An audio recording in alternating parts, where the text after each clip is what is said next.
ഇന്നലെ ബഹുമാനപ്പെട്ട ഇവിടെ മുതലക്കോടം പള്ളിയിൽ ബഹുമാനപ്പെട്ട വികാരിച്ചിന്റെ അടുക്കൽ ഞങ്ങൾ മോദിജിയുടെ ആയുരാരോഗ്യത്തിനു വേണ്ടി ഒരു പ്രാർത്ഥന നൽകുവാൻ കുർബാന നടത്തുവാൻ വേണ്ടി ഞങ്ങൾ അദ്ദേഹത്തിന് അതിനുള്ള പണം കൊടുത്തു.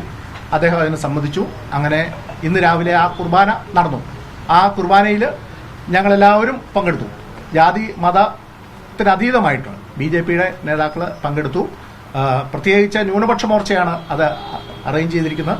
ന്യൂനപക്ഷ മോർച്ചയുടെ ജില്ലാ പ്രസിഡന്റ് ബഹുമാനപ്പെട്ട ജോയി ചേട്ടന്റെ നേതൃത്വത്തിൽ ഒരു വലിയ ആൾക്കാർ തന്നെ ഉണ്ടായിരുന്നു. അപ്പോൾ അതിനുശേഷം അവിടെ 75 മെഴുകുതിരികൾ കത്തിച്ചു. അതിനുശേഷം തൊടുപുഴയിലെ പ്രീസ്റ്റ് ഹോം 75 വയസ്സ് കഴിഞ്ഞ് പൂർത്തിയാകുന്ന അച്ഛന്മാർക്ക് താമസിക്കുവാൻ വേണ്ടി തൊടുപുഴയിൽ ഒരു പ്രീസ്റ്റ് ഹോമുണ്ട്. അത് പ്രായമായ ആ അച്ഛന്മാരെ ചെന്ന് കാണുകയും അവരോടൊപ്പം ഞങ്ങൾ ആ സന്തോഷത്തിൽ പങ്കുചേരുകയും ചെയ്തു. ക്രൈസ്തവ ഭക്തിഗാനങ്ങൾ ആലപിച്ചുകൊണ്ടാണ് അവിടെ കേക്ക് മുറിച്ചത്.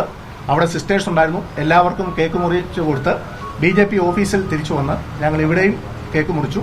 അതോടൊപ്പം ഇന്ന് വിശ്വകർമ്മ ദിനമാണ്. ആ വിശ്വകർമ്മ ദിനത്തിന്റെ ആഘോഷങ്ങളും ഉണ്ടായിരുന്നു.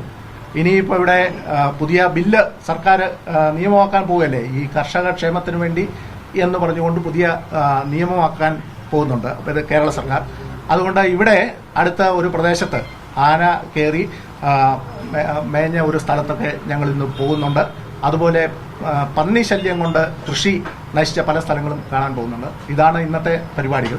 ഈ പരിപാടികളൊക്കെ ഭംഗിയായിട്ട് നടത്തി. ഇനിയും 2 ആഴ്ചക്കാലം നീണ്ടു നിൽക്കുന്ന പരിപാടി ജില്ലാ കമ്മിറ്റികളും മണ്ഡലം കമ്മിറ്റികളും മോർച്ചകളുടെ കമ്മിറ്റികളും പരിപാടികൾ നടക്കുകയാണ്. അതിന്റെ കൃത്യമായ അവലോകനവും അസസ്മെന്റും ഇവാലുവേഷനും ഒക്കെ കേന്ദ്രത്തിൽ നിന്നും ഉണ്ടാകും. ഇതിന്റെയൊക്കെ റിപ്പോർട്ട് ഞങ്ങൾ മുകളിൽ കൊടുക്കേണ്ടതുണ്ട്.